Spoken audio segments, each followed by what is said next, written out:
Hello students, আমি আবার চলে এসেছি তোমাদের সামনে নতুন একটা ক্লাস নিয়ে। আজকে আমাদের ধারকত্বের তৃতীয় পার্ট।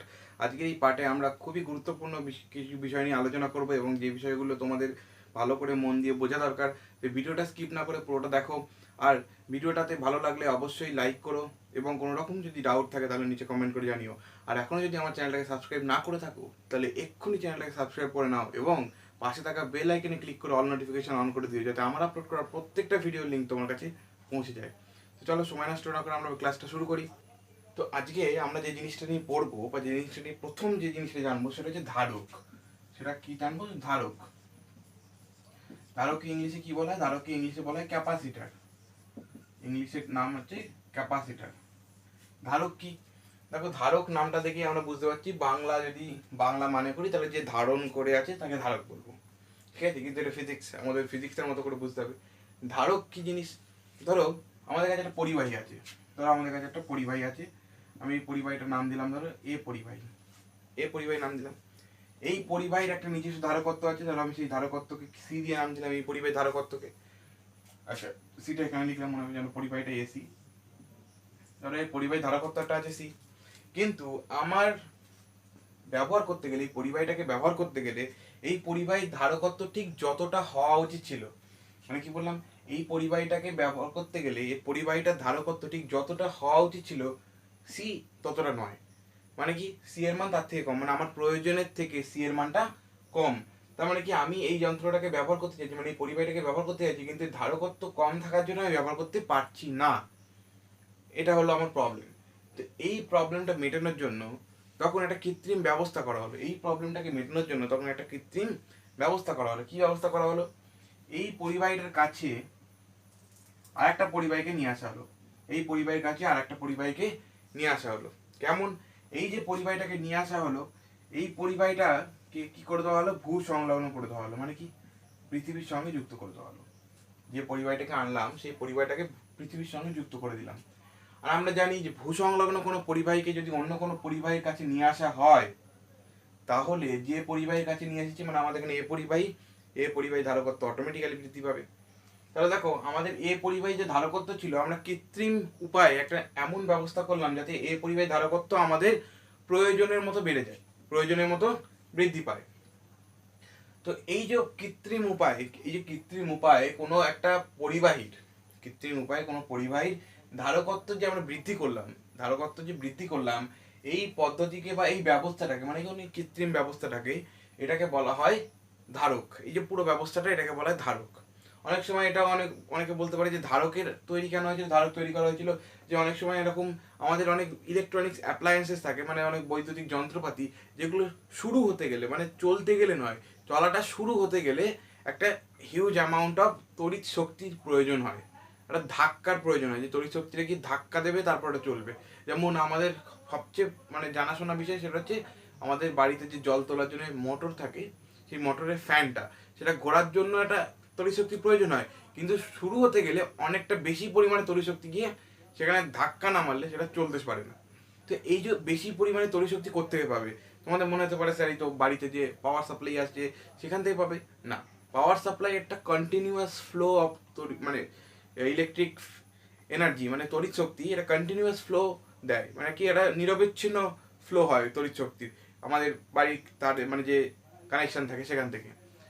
কিন্তু আমাদের ওই যে ধাক্কাটা দিতে গেলে সেখানে আমাদের কি করতে হবে, একটা এমন মানে এমন একটা কি বলবো পাত্র দরকার, যেখানে জলটা একসঙ্গে জমিয়ে রাখবো, প্রয়োজন হলে একবারে ঢেলে দেবো। সেই পাত্রটা আমাদের হচ্ছে ধারক। ধারক বুঝতে পারলাম সহজ করে? তো চলো এবার ধারকের আরো কয়েকটা বিষয় দেখে নিই। এই যে ধারক, আমি যেটা বললাম, এই ধারকটা মানে এই যে ধারক বলে যে ব্যবস্থাটার কথা বলছি, এর তাহলে একটা সংজ্ঞা বানিয়ে ফেলি আমরা। সংজ্ঞা কি বানানো যায়? কোনো একটি অন্তরিত এবং আহিত পরিবাহী, এটা অবশ্যই আহিত হতে হবে, মানে আমাদের পরিবাহীটাকে অবশ্যই পরিবাহীতে তড়িতাদান থাকতে হবে, নাহলে ধারক তৈরি করা যাবে না। অন্তরিত এবং আহিত পরিবাহীর ধারকত্ব, কি বললাম, একটি অন্তরিত এবং আহিত পরিবাহীর ধারকত্ব কৃত্রিম উপায়ে, কি বললাম, কৃত্রিম উপায়ে বৃদ্ধি করার যে প্রক্রিয়া, বা আরো যদি স্পেসিফিক্যালি বলতে চাই, অন্তরিত আহিত পরিবাহীর কাছে কোনো ভূসংলগ্ন পরিবাহীকে নিয়ে এসে ওই আহিত পরিবাহীর ধারকত্বকে কৃত্রিমভাবে বৃদ্ধি করার যে ব্যবস্থা তাকে আমরা বলি ধারক। তাকে আমরা বলি ধারক। এই ধারক সংক্রান্ত কয়েকটা টার্ম আমরা দেখে নেবো।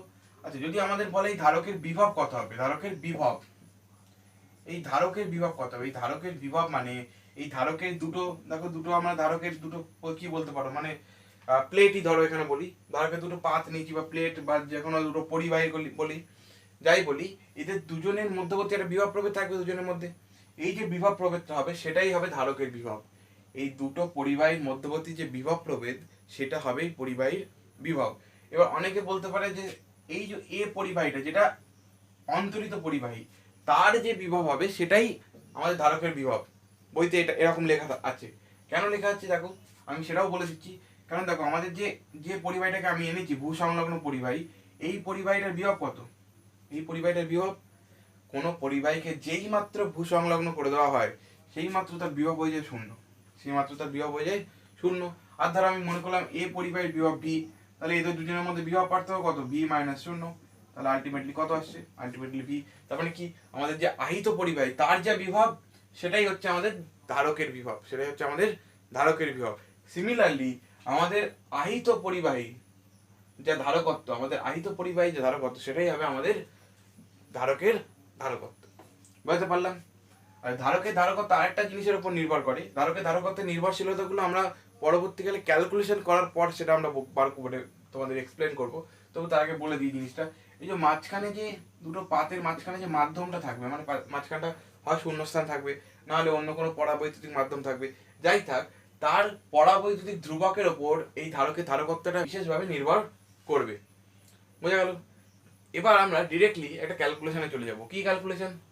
ক্যালকুলেশনটা হচ্ছে, না আগে বলবো না, আগে মুছে নিই, আগে মুছে তারপর বলবো তোমাদেরকে। তো সেটা কি এবার মোছা হয়ে গেছে বলি, সেটা হচ্ছে সমান্তরাল পাত ধারকের ধারকত্ব।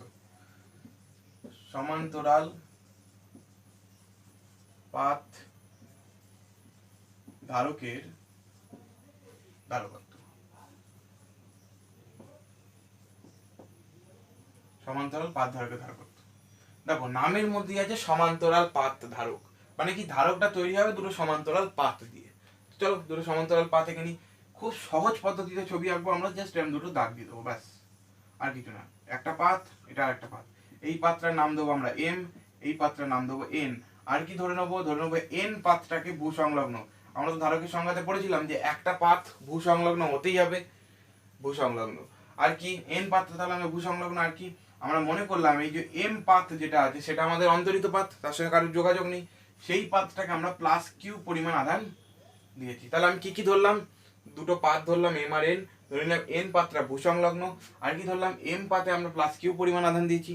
আর আমরা কি জানি, দুটো পরিবাহী কাছাকাছি থাকলে একটাতে যদি আধান আসে তাহলে আর একটাতে আধান অবশ্যই আসবে। মানে কি করে আসবে, আবেশ হবে। কি আবেশ, আমাদের তড়িৎ আবেশ হবে।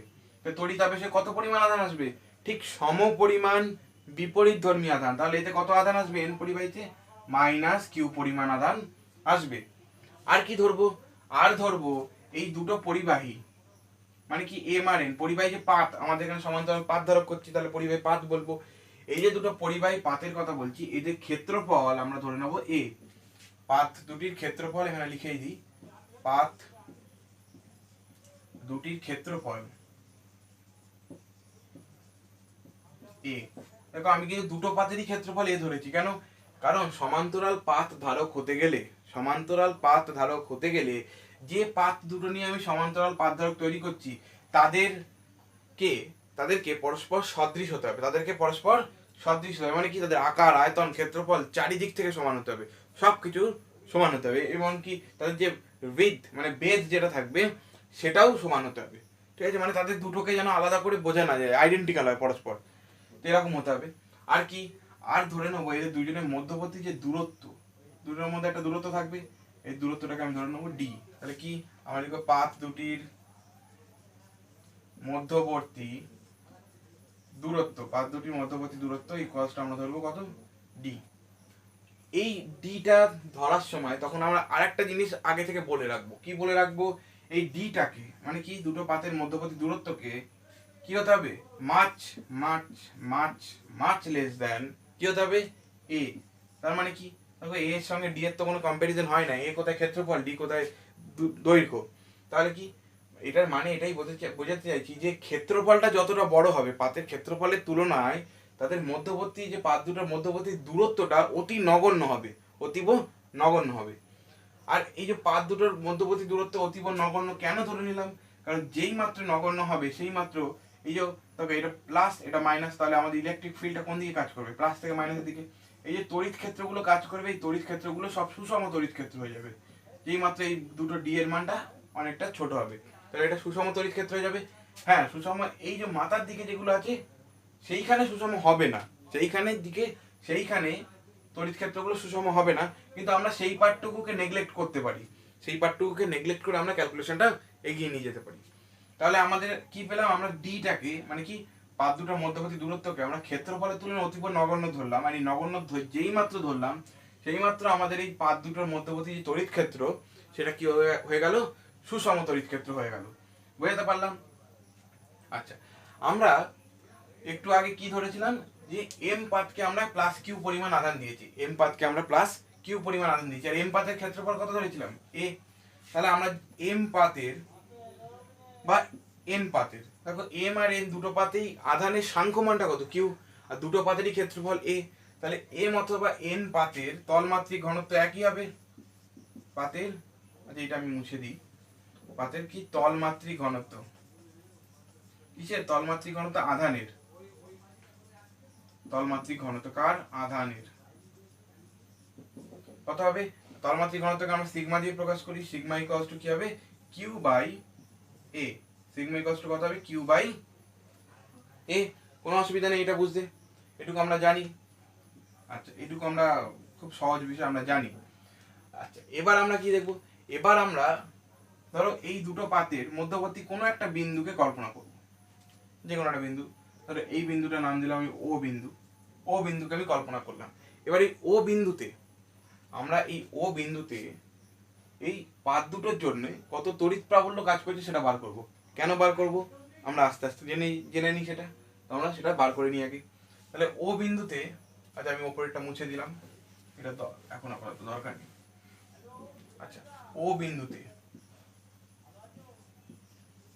এম পাতের জন্য ক্ষেত্র প্রাবল্য, এম পাতের জন্য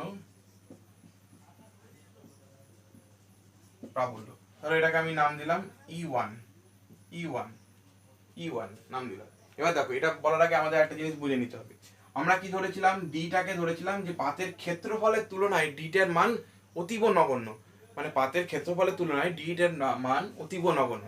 মানে ধরো আমি যদি একটা এই বোর্ডটার উপর ধরো একটা পেন দিয়ে একটা ছোট্ট মানে কি বলবো একটা ঠেকাই পেনের নিপটা, তাহলে যে ছোট্ট ডটটা পড়বে তার তুলনায় ধরো সেই ডটটার কথা ভাবো, সেই ডটটার তুলনায় বোর্ডের মানটা অনেকটা বড়, বোর্ডের ক্ষেত্রফলটা, তো এরকম একটা মানে এই দুটো দূরত্বকে, এই দুটো দূরত্ব মানে এই দুটো পাতার মধ্যবর্তী দূরত্ব ডিটার মান এতটাই ছোট যে সেই ডি মানে সেই দূরত্বের জন্য এই পাতগুলো এক একটা অসীম দৈর্ঘ্যের পাতের মতো আচরণ করবে।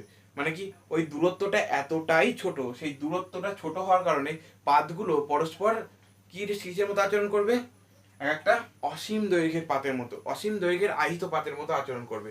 আর অসীম দৈর্ঘ্যের আহিত পাতের জন্য কোনো বিন্দুতে আমাদের ক্ষেত্রফলের মান আমরা জানি, বার করতে জানি, কি করে বার করতে হয়, সিগমা বাই কত, সিগমা বাই কত হয়, সিগমা বাই 2 এপসাইলন। এপসাইলনটা কি ওই মাধ্যমের তড়িৎ ভেদ্যতা, মাধ্যমে কি মাধ্যমের তড়িৎ ভেদ্যতা, বোঝা গেল? একই রকম ভাবে আমরা দেখো এটা এম পাতের জন্য বার করেছি, আমরা যদি এন পাতের জন্য বার করি, এন পাতের জন্য আমরা আর লিখলাম না আমি এন দিয়ে ইমপ্লাইজ লিখে দিলাম, এন এন পাতের জন্য কত হবে, এন পাতের জন্য ধরো আমি এটাকে E2 ধরে নিলাম, তাহলে E2 ইকুয়ালস টু কত হবে, এম পাতের জন্য এম পাতের আমাদের তলমাত্রিক ঘনত্ব কত ছিল, এম পাতের তলমাত্রিক ঘনত্ব ছিল সিগমা, এন পাতের ক্ষেত্রে তলমাত্রিক ঘনত্ব কত সেটাও দেখো আমাদের এম অথবা এন ছিল, মানে সেক্ষেত্রেও আমাদের সিগমা, তাহলে সিগমা বাই এখানেও 2 এপসাইলন হবে, এখানেও 2 এপসাইলন হবে, কারণ মাঝখানে মাধ্যমটা তো এম বলো বা এন দুটোর ক্ষেত্রেই সমান, মাঝখানে মাধ্যমটা, বোঝা গেল? এবার আমি এটা মুছে দেবো, এই পার্টটা মুছে দিলাম। আচ্ছা এবার এই যে ও বিন্দুতে, তাহলে ও বিন্দুতে দুটো প্রাবল্য একসাথে কাজ করছে, কিন্তু কাজ করার ফলে প্রাবল্যের অভিমুখটা আলটিমেটলি দেখো এম থেকে এন এর দিকে হচ্ছে, কাজ করুক দুটো প্রাবল্য কিন্তু আলটিমেট অভিমুখটা কোন দিকে হচ্ছে, এম থেকে এন এর দিকে। তাহলে আমরা এইভাবে লিখবো mn অভিমুখে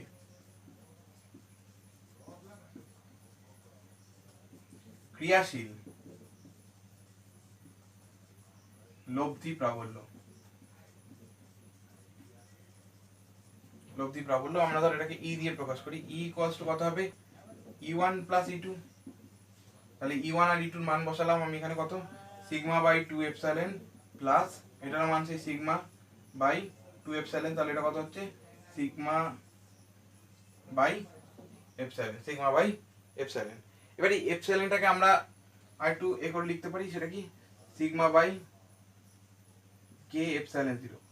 এটা কিভাবে লিখলাম, এখানে কেটা কেন লিখলাম, কেটা হচ্ছে এই মাঝখানে যে মাধ্যমটা আছে তার কি পরাবৈদ্যুতিক ধ্রুবক, ডাইইলেকট্রিক কনস্ট্যান্ট আছে। আর এপসাইলন 0টা কি, এপসাইলন 0 হচ্ছে শূন্য মাধ্যমে তড়িৎ ভেদ্যতা। এখানে আমি লিখে দিই, epsilon equals to K epsilon 0, K epsilon 0। এটা আমরা এখান থেকে বসিয়েছি। আচ্ছা, তাহলে ই এর মান আমরা এটা পেলাম। আচ্ছা, তাহলে এখান থেকে বোঝা গেল আমরা এম পাতের জন্য E1 ধরে নিয়ে এটা বার করলাম, এন পাতের জন্য E2 ধরে নিয়ে এটা বার করলাম। তারপরে mn অভিমুখে লব্ধি কতটা প্রাবল্য কাজ করছে সেটা দুটো যোগ করে দিলাম, করে আমাদের আলটিমেটলি বের হলো এইটা সিগমা বাই কে এপসাইলন 0। তো এবার আমরা পরবর্তীতে এগিয়ে যাব। তো দেখতেই পাচ্ছ বোর্ডে জায়গা শর্ট, আমাকে মুছতে হবে উপরের অংশটা। একটা বড় বোর্ডের আমি ব্যবস্থা করব, কিন্তু এই মুহূর্তে তো সম্ভব নয়, সেটা তোমরা জানো। যাই হোক, আচ্ছা এবার এই যে দুটো পাতের মধ্যে যে আমি এতক্ষণ বার করলাম কি ক্রিয়াশীল লব্ধি প্রাবল্য, তড়িৎ প্রাবল্য কত হচ্ছে, তাহলে এই দুটো পাতের বিভব প্রভেদ কত, পাত দুটির বিভব প্রভেদ, ধরো আমি পাত দুটির বিভব প্রভেদকে ভি ধরলাম।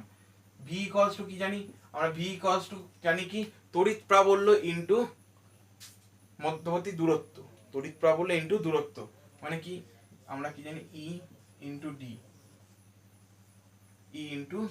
দুটো পাত কোনো কিছুর মধ্যে, দুটো বিন্দুর মধ্যে আমরা যদি বিভব প্রভেদ বার করতে যাই, তাহলে দুটো বিন্দুর মধ্যে ক্রিয়াশীল তড়িৎ প্রাবল্য ইনটু দুটো বিন্দুর মধ্যবর্তী দূরত্ব। আর এখানে আমাদের কি দুটো পাতের মধ্যে বার করছি, তাহলে দুটো পাতের মধ্যে ক্রিয়াশীল লব্ধি প্রাবল্য ইনটু পাত দুটো দূরত্ব বার করে ফেললাম। এখান থেকে ই এর মানটা যদি আমি এখান থেকে বসাই, ই এর মান কত, ই এর মান আমাদের sigma by K epsilon 0 into কত, ইনটু ডি। এখানে কি আসছে আমাদের, এখান থেকে আসছে sigma D by K epsilon 0। V এর মান পেয়ে গেলাম। দেখো আমরা এখানে ই এর মানটা কেন বার করেছিলাম, ই এর মানটা বার করেছিলাম ভি বার করব বলে। তড়িৎ প্রাবল্যের মান এই জন্যই বার করেছিলাম কারণ আমরা তড়িৎ বিভব প্রভেদের মানটা বার করব। তাই তড়িৎ বিভব প্রভেদের মান কেন বার করলাম চলো সেটাও দেখে নেবো। আমি এই পার্টটা মুছে দেবো।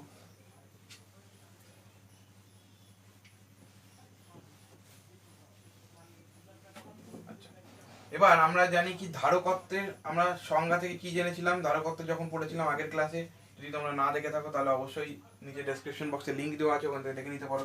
ধারকত্বের মানে আমরা কি জানি, C equals to Q by V. Q মানে কি আধানের সাংখ্যমান, আচ্ছা আধানের সাংখ্যমান আমরা কি ধরেছিলাম একটু আগে, যে আমরা তলমাত্রিক ঘনত্ব বার করেছিলাম না, sigma equals to Q by A. তাহলে কিউ ইকুয়ালস টু কত হয়, Q equals to sigma A. এটা তো আমরা খুব সহজেই বার করতে পারি। তাহলে দেখো এই কিউর জায়গায় আমরা ওটা বসাবো আর ভি এর জায়গায় বসাবো এটা।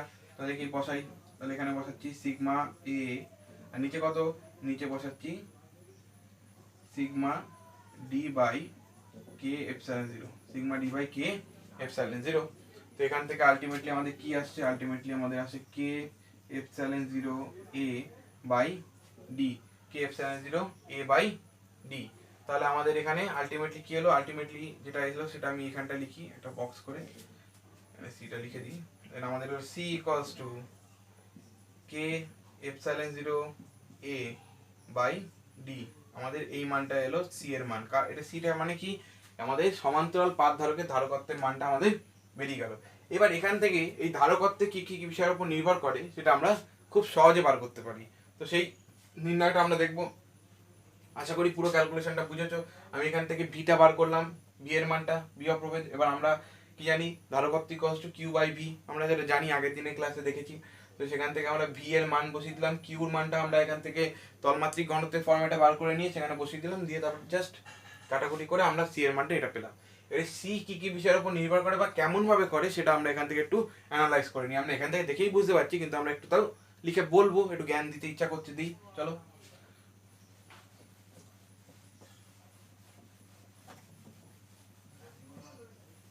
আচ্ছা, প্রথম 1 নম্বর বিষয় দেখো, এখান থেকে দেখো সি ধারকত্ব, ওপরে কি আছে এদিকে ইকুয়ালস টু এখানে ক্ষেত্রফল।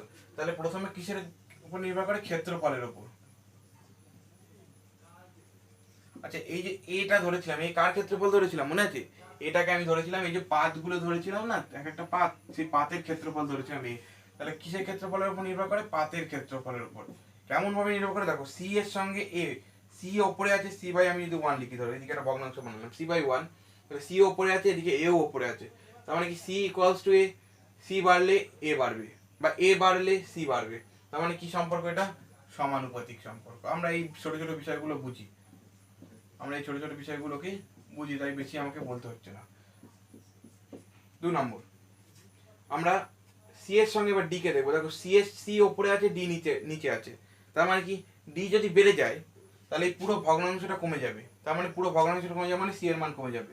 তার মানে কি ডি বেড়ে গেলে সি মান কমে যাবে, ডি কমে গেলে সি এর মান বেড়ে যাবে। তাহলে এটা ডিটা কি? ডিটা হচ্ছে পাত দ্বয়ের দূরত্ব, পাত দুটির দূরত্ব। এর সঙ্গে কেমন সম্পর্ক? এর সঙ্গে সম্পর্ক হচ্ছে ব্যস্তানুপাতিক। ব্যস্তানুপাতিক। আর একটা জিনিস আছে, সেটা আমি এখানে লিখবো না, জাস্ট বলে দেবো। দেখো এখানে কে এর সঙ্গে একটা সম্পর্ক দেখতে পাচ্ছি, সি এর, কে ওপরে সিও ওপরে।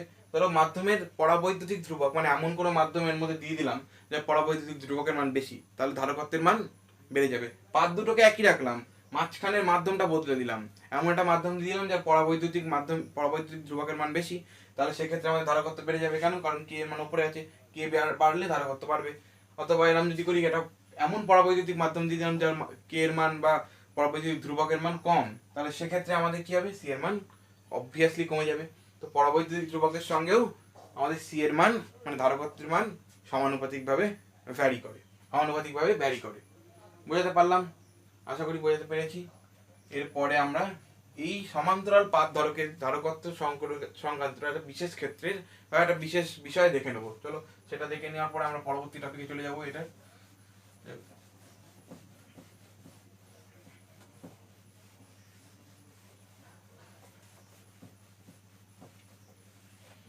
আচ্ছা, ধরো আমাদের একটা ধারক আছে, যে ধারকটা এরকম ভাবে তৈরি,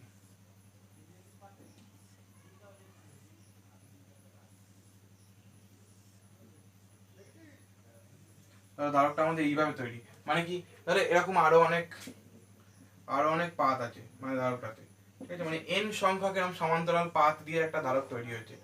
কিন্তু এই দুটো দুটো পাত, যে কোনো দুটো পাতের মধ্যবর্তী যে দূরত্ব, সেই দূরত্বটা সব জায়গায় সমান, এবং এই প্রত্যেক কটা পাতের ক্ষেত্রফল সমান।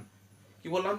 আমাদের এরকম যদি কোনো ধারক হয় যেটা এন সংখ্যক এরকম সমান্তরাল পাত দিয়ে তৈরি হয়েছে, কিন্তু প্রত্যেক দুটো পাতের, যে কোনো দুটো পাত তৈরি নিয়ে নাও, প্রত্যেক দুটো পাতের মধ্যবর্তী দূরত্ব মানে যেটা ডি আমরা বলি সেটা, এবং প্রত্যেকটা পাতের ক্ষেত্রফল পরস্পর সমান, তাহলে সেক্ষেত্রে আমাদের এরকম সমান্তরাল পাত ধারকের, মানে এন সংখ্যক পাত বিশিষ্ট সমান্তরাল পাত ধারকের ধারকত্ব কত হবে?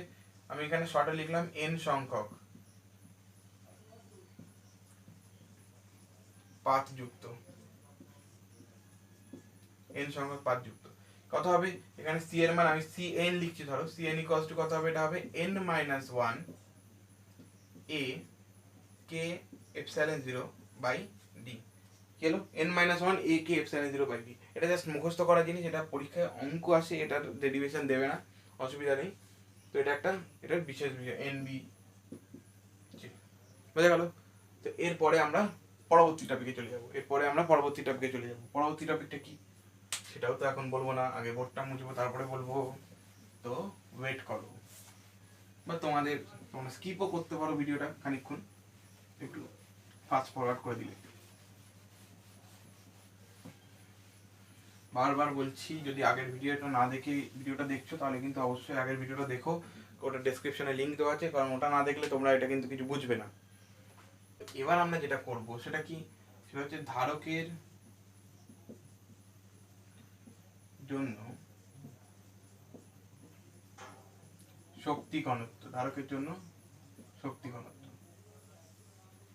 এটা কি করবো, এর জন্য আমাদের যে ধারকটা এঁকেছিলাম সেই ধারকটা আরেকবার আঁকতে হবে। দুটো কি এঁকেছিলাম, দুটো সমান্তরাল পাত ধারক এঁকেছিলাম, সরি দুটো সমান্তরাল পাত এঁকে আমরা ধারক বানিয়েছিলাম। সেখানে আমরা এবার সমান্তরাল পাতগুলোকে 3 ডাইমেনশনাল একটা ফিগার দেওয়ার চেষ্টা করবো। চলো 3 ডাইমেনশনাল একটা ফিগার দিই। 3 ডাইমেনশনাল একটা ফিগার দেওয়ার চেষ্টা চলছে।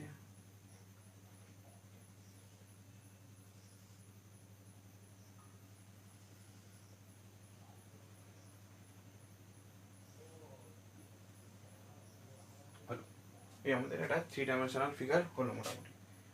এই যে ওপরের অংশটা, আমাদের ওপরের যে অংশটা আমরা পেয়েছি, এইটা হচ্ছে আমাদের এম পাত, আমাদের আগে যেমন এঁকেছিলাম এটা এম পাত। আর নিচে যে অংশটা, নিচের পাতটা, এটা হচ্ছে আমাদের এন পাত, আগে যেটা আমরা এঁকেছিলাম। এই এম পাতটাকে আমরা প্লাস কিউ আধান দিয়েছিলাম, তার ফলে এন পাতে আমাদের কত আধান আইতে হয়েছিল, মাইনাস কিউ। আর এই এন পাতটাকে আমরা আগে গ্রাউন্ড করেছিলাম, এখনো গ্রাউন্ড করলাম। আর এই দুটো পাতের মধ্যবর্তী দূরত্ব, এটা আমরা কত ধরেছিলাম, ডি ধরেছিলাম। আর কি ধরেছিলাম, এই পাতগুলোর এক একটা ক্ষেত্রফল ধরেছিলাম এ, তার একটা ক্ষেত্রফল ধরেছিলাম এ। তাহলে এই দুটো পাতের মধ্যবর্তী যে অঞ্চলটা, মানে এই 3 ডাইমেনশনাল যে ফিগারটা তৈরি হয়েছে, এই মাঝখানে যে অঞ্চলটা তৈরি হয়েছে, এই মাঝখানে অঞ্চলের আয়তনটা কত, এই মাঝের অঞ্চলের, মাঝের অংশের আয়তন, মাঝের অংশের আয়তন, মাঝের অংশের আয়তন কত হবে, মাঝের অংশের আয়তন হবে এডি। মাঝের অংশের আয়তন হবে এডি, ক্ষেত্রফল ইন্টু দুটো তলের মধ্যবর্তী দূরত্ব এডি। এবার এই যে আয়তনটা আমরা বার করলাম, এবার এই মাঝের অংশে আমাদের তড়িৎ প্রাবল্যটা এইভাবে কাজ করছে, এদিক থেকে এদিকে। যদি আমরা বিভব প্রভেদ বার করতে চাই, দুটো তলের মধ্যবর্তী বিভব প্রভেদ, আমরা জাস্ট বিভব প্রভেদের রাশি মানে লিখবো বিভব প্রভেদ। বিভব প্রভেদ মানে একটু আগে আমরা কি লিখলাম, ভি ইকুয়ালস টু, আমরা একটু আগে লিখলাম ইডি। একটু আগে আমরা দেখেছি ভি ইকুয়ালস টু ইডি হয় তড়িৎ প্রাবল্য ইন্টু দুটো মধ্যবর্তী দূরত্ব, ভি ইকুয়ালস টু ইডি হয়। আচ্ছা আর কি জানি, আর আমরা জানি যে সমান্তরাল পাত ধারকের ধারকত্ব কত হয়, আমরা জানি কে এপসাইলন 0 এ বাই ডি। এই সমস্ত বিষয়গুলো আমরা জানি।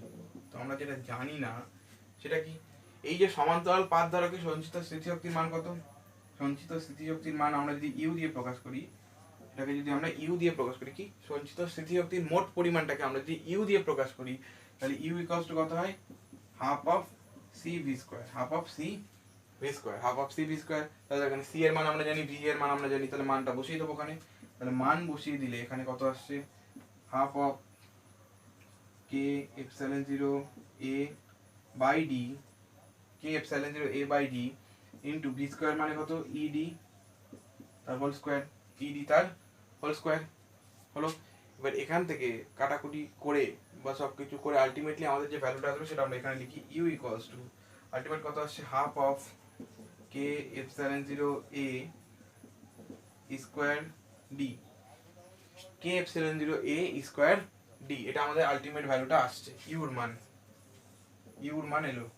শক্তি পরিমাণ, মোট কতটা শক্তি এই দুটো পাতের মধ্যবর্তী অঞ্চলে সঞ্চিত আছে, তার পরিমাণ পেল হাফ কে এপসাইলন 0 এ স্কয়ার ডি। এবার আমাদের কি বার করতে দিচ্ছে, আমাদের বার করছি শক্তি ঘনত্ব। আমরা শক্তি ঘনত্ব বার করতে দিচ্ছি বা আমরা শক্তি ঘনত্ব বার করছি। শক্তি ঘনত্ব মানে কি, শক্তি ঘনত্ব মানে হচ্ছে এই দুটো তলের মধ্যবর্তী যে আয়তনটা আছে, সেই আয়তনে একক আয়তনে কতটা স্থিতিশক্তি সঞ্চিত আছে। মানে কি, কোনো আয়তনের মধ্যে একটা ধরো অ্যামাউন্ট অফ স্থিতিশক্তি সঞ্চিত আছে, তাহলে একক আয়তনে কতটা স্থিতিশক্তি সঞ্চিত আছে তা সেটাকে আমরা বলি শক্তি ঘনত্ব বা এনার্জি ডেনসিটি, এনার্জি ডেনসিটি। তাহলে আমরা সেটাকে কি দিয়ে প্রকাশ করবো, তাহলে সেটাকে আমরা ইডি দিয়ে প্রকাশ করবো। ও মুছি, কোন জায়গাটা করছি, কোন জায়গাটা মুছি, আচ্ছা এই পার্টটা মুছে দিই। এই পার্টটা ধরো আমরা ক্যালকুলেশনের মতো করলাম, এই পার্টটা মুছে দিলাম, আমার ইউর মানটা এখানে থাকলো। তাহলে আমরা শক্তি ঘনত্ব কি বার করছি, শক্তি ঘনত্ব, শক্তি ঘনত্ব আমরাকে ইডি দিয়ে প্রকাশ করি, ছোট হাতের ই সাফিক্সে ডি। আচ্ছা বড়, একটু বড় করে লিখি, ইডি। ইডি ইকুয়ালস টু কি, ইডি ইকুয়ালস টু হচ্ছে টোটাল সঞ্চিত স্থিতিশক্তির পরিমাণ, সেটা কত, ইউ, আর বাই টোটাল আয়তন, আয়তন কত এখানে আমাদের, টোটাল আয়তন হচ্ছে এডি, তাহলে এখানে লিখবো এ ডি। তাহলে এখানে ইউর মান আমরা বসাবো, ইউর মান হবে কত, ইউর মান হবে হাফ কে এপসাইলন 0 এ স্কয়ার ডি, স্কয়ার ডি হলো, বাই কত হবে, বাই হবে এডি। তো এবার এখান থেকে কাটাকুটি হয়ে যাবে, এ আর এডি এডি কেটে যাবে এগুলো, তাহলে এখানে কত থাকবে, half of K epsilon 0 square E D. বোঝা গেল? এই যে মানটা পেলাম এটা হলো আমাদের ধারকের জন্য কতটা শক্তি ঘনত্ব বা ধারকের মাঝখানের অঞ্চলে শক্তি ঘনত্ব কতটা তার আসে না।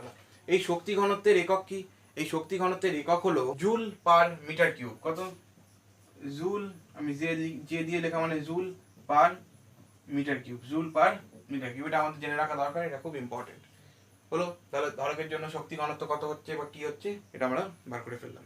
তো আমরা এবার পরবর্তী টপিকে চলে যাবো। আমাদের পরবর্তী টপিকটা কি, সেটাও তো বোর্ড নাম মুছে আমি বলবো না, চলো বোর্ডটা মুছে নিই।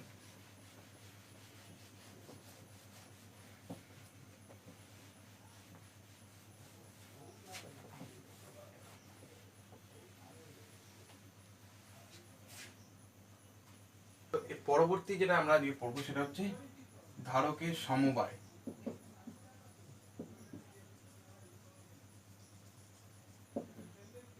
এটা ধারক অধ্যায়, ধারকত্বের অন্যতম গুরুত্বপূর্ণ, মানে এটাকে যদি আমি বলি সবচেয়ে বেশি গুরুত্বপূর্ণ তাহলেও বললে কিছু ভুল হবে না, কারণ এটা থেকেই সবচেয়ে বেশি কোশ্চেন আমাদের পরীক্ষায় আসবে। ধারকের সমবায় এটা আমাদের ভালো করে বুঝতে হবে। দেখো ধারকের সমবায়, এই সমবায় কথাটা মানে কি, সমবায় কথাটা মানে হচ্ছে একত্রে যদি একাধিক ধারককে এনে যুক্ত করে দেয় পরস্পরের সঙ্গে, সেই পদ্ধতিটাকে বলা হয় সমবায়, মানে একাধিক ধারককে একসঙ্গে যুক্ত করে দিলাম। এবার এই একাধিক ধারককে যুক্ত করার দুটো রকমের কম্বিনেশন হতে পারে, মানে দু রকম ভাবে একাধিক ধারককে পরস্পর সাজানো যেতে পারে। নাম্বার 1 হচ্ছে শ্রেণী সমবায় বা যাকে বলে সিরিজ কম্বিনেশন, আর 2 নম্বর হচ্ছে সমান্তরাল সমবায় বা প্যারালাল কম্বিনেশন। তো প্রথমে আমরা শ্রেণী সমবায়টা দেখে নিই, পরে আমরা সমান্তরাল সমবায়তে আসবো। তো শ্রেণী সমবায় যেটা, শ্রেণী সমবায়, শ্রেণী সমবায় কিরকম হয়, শ্রেণী সমবায় ধরো এটা একটা ধারক, ধারকের এটা একটা প্রান্ত, এটা আর একটা প্রান্ত, ধরো এই প্রান্তটা আহিত, এটা ধরো প্লাস কিউ আধান দেওয়া হয়েছে, আর এটা তাহলে আমাদের গ্রাউন্ড কানেকশন হওয়া উচিত। কিন্তু যখন শ্রেণী সমবায় হবে তখন এই প্রান্তটার সঙ্গে অপর ধারকের আহিত প্রান্তটা যুক্ত হবে। তারপরে কি আরেকটা ধারক এরম ভাবে আছে, আরেকটা ধারক এরম ভাবে আছে, এরকম করে চলছে। ধরো এরকম, ধরো আমি ধরে নিলাম ধরো 3টে ধারকই আছে, ধরো এই একটা ধারক, এটা আমাদের এ ধারক, এটা ধরো আমাদের বি ধারক, এটা ধরো আমাদের সি ধারক। প্রত্যেকটা ধারকের একটা করে ধারকত্ব থাকবে, এটা C1, এটা C2, এটা C3, C1 C2 C3। এটা দূরত্বটা বেশি হয়ে গেছে, ধরো এবার এই ধারকটা থেকে যখন আমি এই ধারকের এই পাতটাকে যখনই আমি প্লাস কিউ আধানে দেবো তখনই এই পাতটা, মানে এই ধারকেরই এই পাতটা, এই পাশের পাতটা, সংলগ্ন পাত্র, এটা কত আধানে আইতে হবে, মাইনাস কিউ। যেই আধান এই পাতটা মাইনাস কিউ আধানে পেয়ে গেল, সঙ্গে সঙ্গে এই পাতটা এই আধানের জন্য আবেশে প্লাস কিউ আধান পেয়ে যাবে অটোমেটিক্যালি। এরকম প্রত্যেকটা এক একটা করে আবেশ হবে, তাহলে এটা প্লাস কিউ মানে এটা আবার মাইনাস কিউ, এটা মাইনাস কিউ মানে এটা আবার প্লাস কিউ, এটা প্লাস কিউ মানে এটা আবার মাইনাস কিউ। এটা এবার গিয়ে গ্রাউন্ড কানেক্টেড হচ্ছে, এটা গিয়ে এবার গ্রাউন্ড কানেক্টেড হচ্ছে। প্রত্যেকের সমান পরিমাণ আধান পাচ্ছে, তার মানে প্রত্যেকের, কিন্তু প্রত্যেকের ধারকত্ব আলাদা, প্রত্যেকের ধারকত্ব আলাদা, কিন্তু প্রত্যেকের ধারকত্ব যেই মাত্র আলাদা হবে, প্রত্যেকের ধারকত্ব আলাদা হওয়ার দরুন তাহলে বিভবও আলাদা হবে। তাহলে এটার বিভব V1, এটার V2, এটার V3, এটার V3। তাহলে এই যে আমরা ধরো এই পুরো সিস্টেমটাতে তুল্য ধারকত্ব বার করতে চাইছি। তুল্য ধারকত্ব মানে কি, এই 3টে ধারক আমরা ব্যবহার করছি এখানে, এই 3টে ধারক না ব্যবহার করে আমরা একটা ধারক ব্যবহার করতে চাইছি, মানে একটা এমন ধারক ব্যবহার করবো যার ফলে 3টে ধারক যা কাজ করছে ও একা তাই কাজ করে দেবে। তো সেটা বার করতে গেলে আমাদের কি বার করতে হবে, সেই একটা, আমাদের এখানে 3 জনের বিভব আলাদা, 3 জনের ধারকত্ব আলাদা, কিন্তু ধরো এই বিন্দুটার নাম দিলাম আমি x বিন্দু, আর এই যে বিন্দুটা কি, এটা y বিন্দু। তাহলে x আর y বিন্দুর মধ্যে বিভব প্রভেদ কত, x আর y বিন্দুর মধ্যে বিভব প্রভেদ কত হবে, এই যে টোটাল যে বিভব প্রভেদ, মানে কি এইটার যা বিভব প্রভেদ, এটার যা বিভব প্রভেদ আর এটার বিভব প্রভেদ, তিনটে সমষ্টি হবে এই দুটো বিন্দুর মধ্যে বিভব প্রভেদ। তাহলে x y বিন্দুর মধ্যে বিভব প্রভেদ যদি আমরা ধরি, তাহলে এটাকে যদি আমি v ধরি, তাহলে আমি লিখতে পারি কি v equals to v1 plus v2 plus V3, V1 plus V2 plus V3। এবার আমরা বিভবকে কি হিসাবে লিখতে পারি? বিভবকে আমরা লিখতে পারি কি কিউ বাই আধান বাই ধারকত্ব। আধান বাই ধারকত্ব, তাহলে প্রত্যেকটা পাতের আধান কিউ আর ধারকত্ব আলাদা। প্রথম পাত্রের জন্য V1 যার বিভব তার ধারকত্ব কত C1, তাহলে কিউ বাই C1। এরকম ভাবে Q by C2 plus Q by C3। এবার কিউ বাই C3, এবার দেখো প্রত্যেক কটা আধান একই, প্রত্যেক কটা আধানের মান একই, তাহলে এই বিভবটা, এই যে বিভব মানে দুটো বিন্দুর মধ্যবর্তী যে বিভব প্রভেদ, আলটিমেট বিভব প্রভেদ, সেটা বি ধরেছিলাম। এবার আমি কি বার করতে চাই? আমি তুল্য ধারকত্ব বার করতে চাইছি। ধরে নিলাম এই পুরো সিস্টেমটা তুল্য ধারকত্ব আমাদের সি, তুল্য ধারকত্ব সি। আমি এটা লিখেছি ইকুয়ালস টু তুল্য ধারকত্ব, ধরো সি ধরলাম, তাহলে আমি ভি এর বদলে এখানে কি লিখতে পারি? কিউ বাই সি লিখতে পারি, কোনো অসুবিধা নেই, ভালো কথা। তাহলে এখান থেকে আমি কি লিখবো? Implies Q by C. এখানে প্রত্যেক কটাতে কিউ কমন, তাহলে আমি কিউ কমন নিয়ে নিলাম। এটা কত পাচ্ছি? 1/C1 plus 1/C2 plus 1/C3। এবার এখান থেকে আমি কিউ কিউ ক্যান্সেল করে দিতে পারি।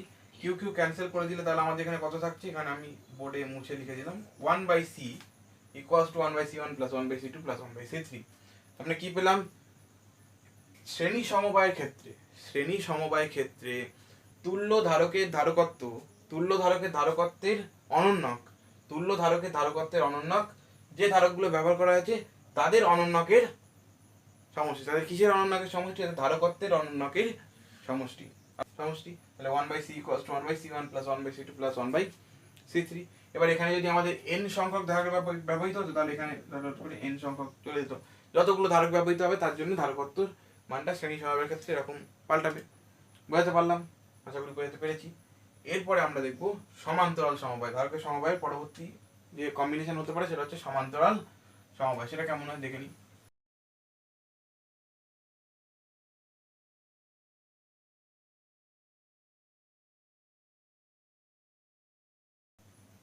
সমান্তরাল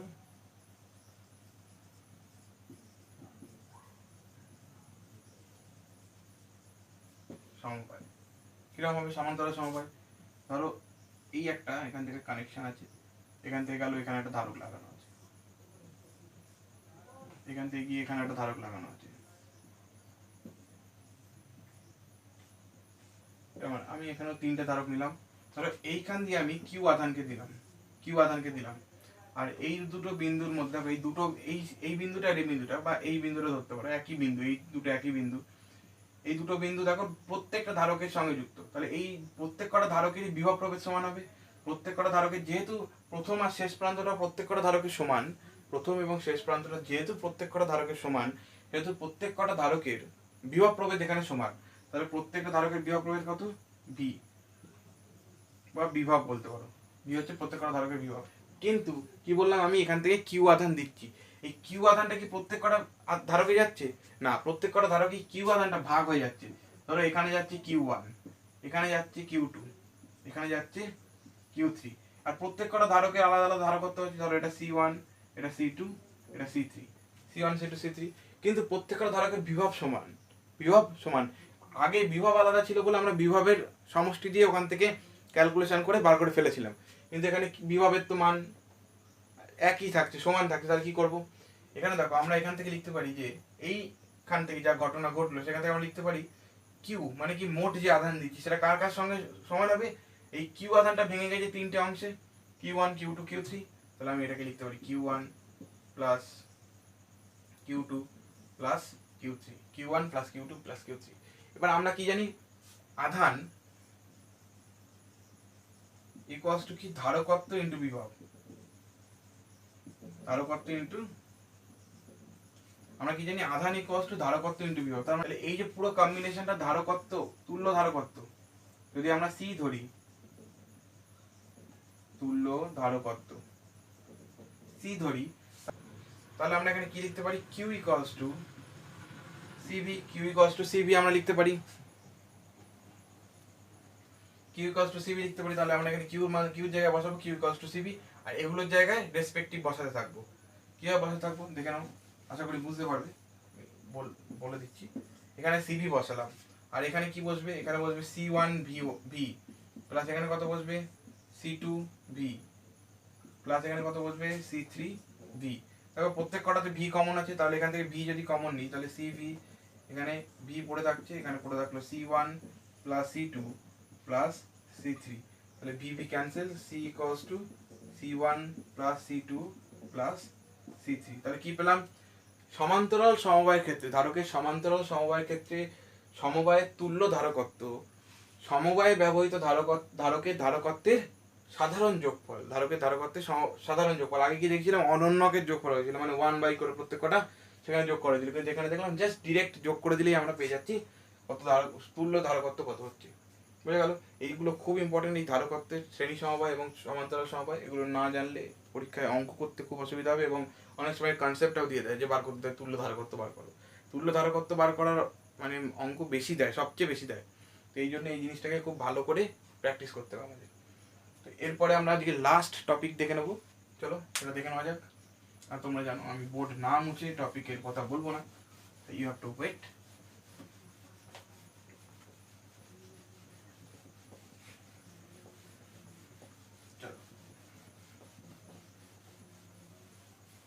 পরবর্তী টপিক কি, ধারককে আহিত করার জন্য কৃতকার্য। ধারককে আহিত করতে কৃতকার্য, ধারককে আহিত করতে কৃতকার্য, এটা আমরা দেখব। ঠিক আছে, আমাদের পরবর্তী টপিক এটা, পরবর্তী এবং আজকে লাস্ট টপিক কৃত। ধরো আমাদের কাছে একটা ধারক আছে, আচ্ছা এত বড় ছোট করে আমাদের কাছে একটা ধারক আছে, এই ধারককে আমরা কিউ আধান দিয়েছি, এই ধারককে আমরা ক্যাপিটাল কিউ আধান দিয়েছি, এবং ক্যাপিটাল কিউ আধান দেওয়ার পরে ধারকের অন্তিমে মানে শেষ ক্যাপিটাল কিউ আধান দেওয়া যখন শেষ হয়ে গেছে তখন বিভব হয়েছে ভি, বা দুটো পরিবারের মধ্যে বিভব প্রভেদ হচ্ছে ভি। কিন্তু আমরা ধরে নিলাম কোনো এক মুহূর্তে আমরা স্মল কিউ পরিমাণ আধান একে দিয়েছি কোনো এক মুহূর্তে, মানে যতক্ষণে কিউ আধানটা ওর মধ্যে এসেছে, এই আসার মধ্যে পুরো রাস্তার পুরো মানে পুরো পথটার মধ্যে কোনো একটা সময় বা পুরো সময়টার মধ্যে কোনো একটা সময় আমরা ধরে নিলাম যে ওকে স্মল কিউ পরিমাণ আধান দিয়েছি, সেই ততক্ষণে স্মল কিউ পরিমাণ আধান দেওয়া হয়েছে, আর ততক্ষণে এই পরিবাহীতে স্মল ভি পরিমাণ বিভব ডেভেলপ হয়েছে, স্মল ভি পরিমাণ বিভব তৈরি হয়েছে, স্মল ভি পরিমাণ বিভব তৈরি হয়েছে। তাহলে এই কিউর মানটা, তাহলে সেক্ষেত্রে আমরা কিউর মানটা এখান থেকে কিভাবে লিখতে পারি, সি ভি। কি কেন লিখলাম, আমরা কিউ ইকুয়ালস টু কি জানি, ধারকত্ব ইন্টু তড়িৎ বিভব। দেখো ধারকের ধারকত্ব তো অপরিবর্তিত, সেটা থাকবে, ইন্টু আমি ধরো সেই মুহূর্তের কিউ আধানের মানটা বার করে ফেললাম, কিউ ইকুয়ালস টু সিবি। এটা করে এটুকু ক্লিয়ার, আশা করি কোনো অসুবিধা নেই। এবার আমরা কি মনে করবো, এবার এই যে মুহূর্তে কিউ পরিমাণ আধান ওই ধারকে দেওয়া হয়েছে, সেই মুহূর্তে আরো একটু সামান্য আধান দেবো, কতটা দেবো, ডি কিউ। এই ডি কিউ পরিমাণ আধান দিতে কতটা কৃতকার্য হবে, আমি কৃতকার্য হবে ডি ডাব্লিউ পরিমাণ। তাহলে ডি ডাব্লিউ ইকুয়ালস টু কি লিখবো, ডি ডাব্লিউ ইকুয়ালস টু লিখবো ভি ডি কিউ, কোনো অসুবিধা নেই। আচ্ছা, এবার এখানে ভি এর মানটা কি করে বার করবো, এই সমীকরণ থেকে ভি এর মান বার করবো কিউ বাই সি, তাহলে D W equals to Q by C.